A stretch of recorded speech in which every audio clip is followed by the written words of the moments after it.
We have a problem. Arctic lakes are drying up. Now, you may wonder why this is an issue and what's causing this phenomena. Well, in today's episode, we're going to dive into this topic and unravel the mystery of the disappearing lakes. But before we do that, if you enjoy these episodes and want to support this podcast, I'd really appreciate it if you could give me a review. It really helps the algorithm. Anyway, back to the interesting stuff. In a brand new study published in the journal Nature Climate Change magazine, postdoctoral researcher Elizabeth Webb and her team used satellite data to analyze the changes in surface water across the Pan-Arctic region, which spans the northern parts of Canada, Russia, Greenland, Scandinavia, and Alaska. And they found that over the past 20 years, Arctic lakes have shrunk or dried completely in many areas. Why did this happen? And why should we care? Well, you're in the right place, because I'm your host, MrEarthGuy, and you're listening to Earth SciShow.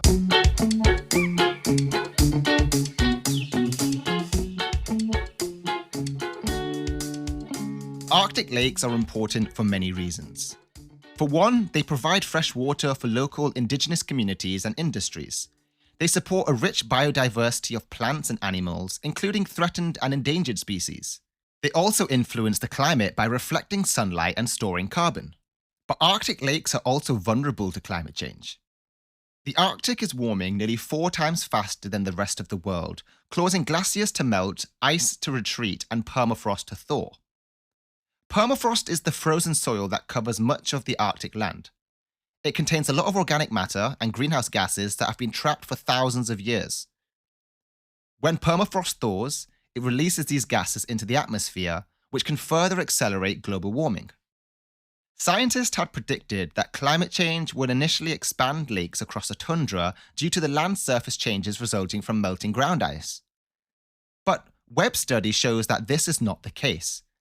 Instead, it appears that thawing permafrost may drain lakes and outweigh this expansion effect. Now you may be thinking, how does this happen?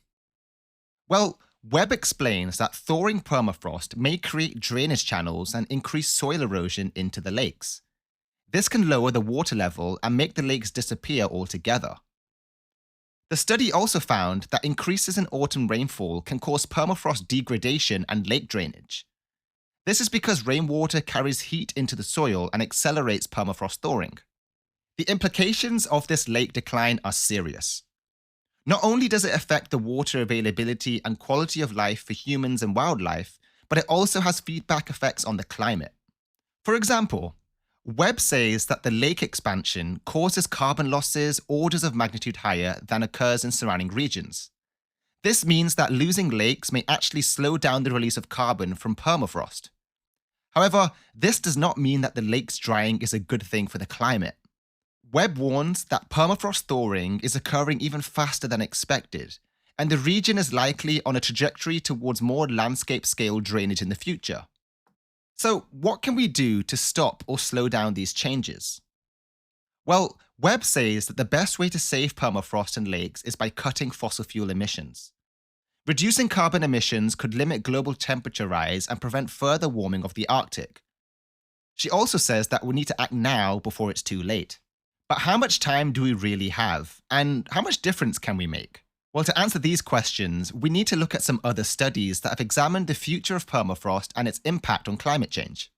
One study, published in Environmental Research Letters, used a global model to estimate how much carbon would be released from permafrost under different scenarios of human emissions. The study found that if we follow a high emission scenario, which assumes continued reliance on fossil fuels, permafrost could release up to 174 gigatons of carbon by 2100.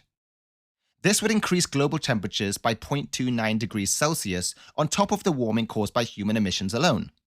However, if we follow a low emission scenario, which assumes rapid decarbonization and negative emission technologies, permafrost could only release 37 gigatons of carbon by 2100. This would increase global temperatures by 0.06 Celsius compared to human emissions alone. What's more interesting is the study also found that there was a lag between human emissions and permafrost response. This means that even if we do stop emitting carbon today, permafrost will continue to thaw and release carbon for decades or centuries to come. However, this also means that if we reduce our emissions today, we can avoid much more permafrost carbon release in the future. Another study published in Frontiers in Environmental Science used a regional model to assess how different types of permafrost ecosystems would respond to climate change. This study focused on 3 regions in Canada: a boreal forest, peatland, and tundra. The study found that each region has different sensitivities and feedbacks to climate change. For example, a boreal forest has a large amount of carbon stored in deep organic soils that are vulnerable to fire and thermokarsts. This is when the ground collapses due to melting ice. The study projected that boreal forest could lose up to 40% of its carbon by 2100 under a high emission scenario and up to 20% under a low emission scenario. Peatland, on the other hand, has a large amount of carbon stored in shallow peat that is resistant to decomposition but sensitive to drying. The study projected that peatland could lose up to 30% of its carbon by 2100 under a high emission scenario and up to 10% under a low emission scenario. Tundra, on the other hand, has a large amount of carbon stored in frozen soils that are protected by thin layers of vegetation and snow. The study projected that tundra could lose up to 20% of its carbon by 2100 in a high emission scenario and up to 5% in a low emission scenario. The study also found that each region has different potential for carbon uptake by plants. For example, boreal forest and tundra could increase their carbon uptake by up to 10% by 2100 under a low emission scenario. This is due to longer growing seasons and CO2 fertilization. However, peatland could decrease its carbon uptake by up to 10% by 2100 under a high emission scenario. This is due to drought stress and nutrient limitations. The study concluded that the fate of permafrost carbon depends not only on the amount of warming, but also the type of ecosystem and the interactions between soil, vegetation, water, and fire.